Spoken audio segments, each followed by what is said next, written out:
Hello everyone. आज की इस वीडियो में मैं आपको टर्की एम्बेसी एप्लीकेशन फॉर्म के बारे में बताऊंगी कि उसको कंप्लीट कैसे करते हैं और किस तरह के क्वेश्चंस होते हैं जिनको आप आंसर करके आपको एक सक्सेसफुल वीज़ा ले सकते हैं। चलिए आइए स्टार्ट करते हैं। सबसे पहले जो टर्की एम्बेसी में आप जाते हैं तो आपको एक रिटन फॉर्म एप्लीकेशन फॉर्म दिया जाता है जिसमें 20 क्वेश्चंस होते हैं और उनके आपको आंसर्स वहाँ पे लिखने पड़ते हैं। सबसे पहला जो क्वेश्चन पूछा जाता है, कैन यू स्पीक इंग्लिश? इसमें आपने ये बताना है, पूछते हैं कि क्या आप इंग्लिश बोल सकते हैं, तो आपने कहना है कि yes I can speak English. Next question जो आपसे पूछा जाता है, what is your occupation in detail? आपका ऑक्यूपेशन क्या है? ऑक्यूपेशन होता है पेशा। आप मतलब करंटली क्या करते हैं? आप कोई जॉब कर रहे हैं या आप कोई स्टडी कर रहे हैं, जो भी आप कर रहे हैं आपने डिटेल्स में बताना होता है कि मैं अगर ये काम कर रहा हूँ तो उस पे इस तरह का काम है और ऐसे करता हूँ, ठीक है। नेक्स्ट क्वेश्चन जो आपसे पूछा जाता है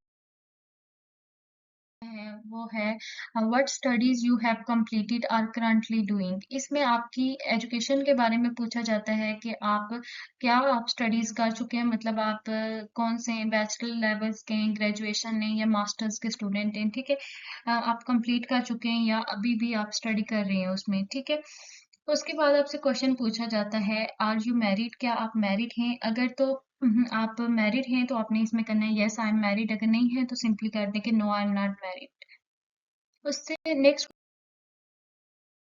क्वेश्चन जो आपसे पूछा जाता है वो है, do you have children? If yes please state their genders and age. क्या आपके चिल्ड्रंस हैं? अगर हैं तो उनके जेंडर बताएं और उनकी एज बताएं। लाइक अगर आप मैरिड हैं तो अप्लाईकेबल है, अदरवाइज सिंपली आप नो कर देंगे, ठीक है। आपके जो बच्चे हैं उनके आपके जेंडर्स लाइक मेल हैं, फीमेल हैं, और उनकी आपने एजेस भी बतानी कि कितने ईयर्स के हैं वो। नेक्स्ट क्वेश्चन जो आपसे पूछा जाता है, who are you travelling with? Alone, family और फ्रेंड्स? कि किसके साथ आप ट्रैवल कर रहे हैं? फैमिली के साथ करें या फ्रेंड्स के साथ करें या फिर अकेले करें? तो अगर आप स्टडी के पर्पज के लिए जाते हैं तो मोस्टली वो आप अकेले ही ट्रैवल करते हैं। फिर आपने उनको बताना होता है, आई एम ट्रैवलिंग अलोन और विथ फैमिली और फ्रेंड्स। नेक्स्ट क्वेश्चन जो आपसे पूछा जाता है, please specify the purpose of visit to Turkey? आप अपना टर्की विजिट किस मकसद के लिए कर रहे हैं? स्पेसिफाई होता है स्पेसिफिक, जो खास आपका मेन मकसद होता है वहां जाने का। आप अगर स्टूडेंट हैं तो आप बताते हैं I am going for a study purpose, ठीक है। तो उसके बाद जो आपसे क्वेश्चन पूछा जाता है, what do you know about Turkey? अच्छा, ये एक बड़ा अथेंटिक सा क्वेश्चन है और इसमें बेसिकली ये इससे ये आपकी एनालिसिस होती हैं कि ये जो है आप क्या टर्की के बारे में जानते हैं, क्यों चूज की है। तो इसमें आप बता सकते हैं कि इस तरह से आप अपनी आंसर कर सकते हैं, Turkey is second largest Muslim country in the world और it has many multicultural amenities, जो भी वो प्रोवाइड करता है। एजुकेशन स्टैंडर्ड की बात करें, ठीक है, तो ये आपने इसके बारे में सर्च कर लेना है कि टर्की क्या-क्या उसमें फैसिलिटीज़ हैं इंटरनेशनल स्टूडेंट्स के लिए और क्यों चूज़ करते हैं, ठीक है। नेक्स्ट क्वेश्चन जो आपसे पूछा जाता है, have you ever visited to Turkey? क्या आपने पहले कभी टर्की का विजिट किया है? इफ यस आप कहते हैं yes I have visited Turkey before, और जब भी किया है, ठीक है। फिर आपको बताना पड़ता है कि कब किया था और कितना उसका था, सारी चीजें। फिर 10 क्वेश्चन है, what is your plan in Turkey? ठीक है, तो आपका प्लान क्या है टर्की में? हम लाइक किस सिटी में जा रहे हैं, सिटीज में जा रहे हैं, hotel, duration of stay, place to visit, इस तरह का होता है। आप जाहिर सी बात है अगर आप स्टडी के लिए जा रहे हैं तो सिंपली आप वो स्टडी के अकॉर्डिंग आपकी स्टडी का ड्यूरेशन कितना है, कौन सी आप यूनिवर्सिटी में जा रहे हैं, कौन सी एकोमोडेशन चूज की है, वो सारी चीजें आपने फिर इसमें फिल अप करनी होती है। नेक्स्ट है, आपसे क्वेश्चन पूछते हैं, do you have any friends और family in Turkey? If yes please inform in which city they live और since how along. Also provide their Turk residence permit and detail. अच्छा, इस क्वेश्चंस में आपसे पूछते हैं कि क्या आपके कोई वहाँ पे फ्रेंड्स या फैमिली मेंबर हैं? अगर तो हैं तो उनकी वो आप जो उनके पास जो टर्किश रेजिडेंसी कार्ड है और उनकी कॉन्टैक्ट डिटेल्स हैं वो आप मेंशन करें। अगर तो है फिर आपको बतानी पड़ेगी, अगर नहीं है तो simply no not apply. Next है, do you have any family और friends who obtain Turkish citizenship? अगर आपके किसी फ्रेंड या फैमिली मेंबर के पास टर्किश सिटीजनशिप है तो आप उसको बता सकते हैं, नहीं है तो आप सिंपली उसको नो कर सकते हैं, ठीक है। फिर नेक्स्ट आपसे जो क्वेश्चन पूछा जाता है, question number 13, which is about are you going to stay in Turkey और intend to visit any other country? कि आप टर्की में रहेंगे या आपकी इंटेंशंस क्या हैं, क्या आप किसी और कंट्री में विजिट करेंगे? आपने इसमें सिंपली बताना होता है कि मैं स्टडी पर्पस के लिए जा रहा हूँ और डेफिनेटली मैं किसी और कंट्री में मूव नहीं करूंगा, ठीक है।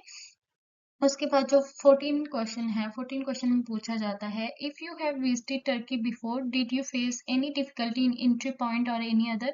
आपसे पूछ रहे हैं कि क्या आपने टर्की इससे पहले भी विजिट किया है, अगर तो किया है तो उसमें बताएं कि आपको किस तरह की मुश्किलात पेश आई जो आपको लाइक एयरपोर्ट पे या किसी और पॉइंट पे आपको कोई डिफिकल्टी फेस हुई है तो उसके बारे में बताएं। तो आपने अगर विजिट किया होगा तभी आप उसको बताएंगे, अदरवाइज उसमें भी आप नो करें।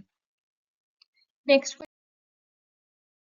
क्वेश्चन जो आपसे पूछा जाता है उसमें है, if 15, if you have previous obtained Turkish visa but not used it please provide the reason of it. अच्छा, आपने वो डिटेल्स बतानी है जो आपने अपने जो अप्लाई किया था उस वक्त दी थी, क्योंकि उनके पास रिकॉर्ड होता है, ठीक है। सो इसमें ये होता है कि अगर आपके पास वो टर्किश वीजा आपने लिया, पहले उसको यूज नहीं कर सके, तो आपने रीजन बतानी होती है कि क्यों आपने वो उसको यूज नहीं किया था, ठीक है।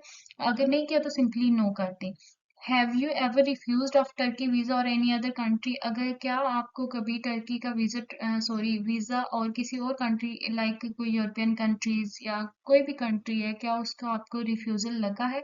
अगर तो आपने कहीं किसी कंट्री का अप्लाई किया, आपका रिफ्यूजल लगा, तो आपने बताना होगा कि मैंने लाइक इस कंट्री का मैंने किया था और मेरा रिफ्यूजल आया था। फिर आपने बताना होता है कब अप्लाई किया था, कौन सी डेट्स थी, वो सारी आपने डिटेल्स बतानी होती हैं। नेक्स्ट है, have you ever been in US, UK और यूरोपियन कंट्रीज? क्या आप इससे पहले मतलब यूएस, यूके और किसी यूरोपियन कंट्री में विजिट किया? अगर किया है तो यस, नहीं किया तो सिंपली नो कर दें। 18 क्वेश्चन आपसे पूछ रहे हैं, please specify which countries you visited in general. अब यहाँ पे आपने इन जनरल बताना होता है, यहाँ पे आपने कौन से कंट्रीज में आपने विजिट किया है, ठीक है। देन उनके नाम वगैरह बता दें, जिस भी आपने कंट्री में किया, नहीं किया तो सिंपली नो कर दें। नेक्स्ट क्वेश्चन आपसे पूछते हैं, who will bear the cost of your travel, provide details. अच्छा, इसमें बेसिकली आपके फाइनेंशियल स्पॉन्सर का पूछ रहे होते हैं, जिसमें फाइनेंशियल स्पॉन्सर जो आपको स्पॉन्सर कर रहा है फाइनेंशियली, जो आपकी फीसेस वगैरह पे कर रहा है, जो आपकी ट्रैवलिंग की जितनी भी कॉस्ट हैं जो पे कर रहा है, उसकी आपने पूरी डिटेल्स बतानी होती हैं कि वो कौन है, वो क्या काम करते हैं, उनकी इनकम क्या है, ये सारी चीजें आपने उधर डिटेल्स से बतानी होती हैं। क्वेश्चन नंबर 20 है, एनी एक्स्ट्रा कमेंट्स?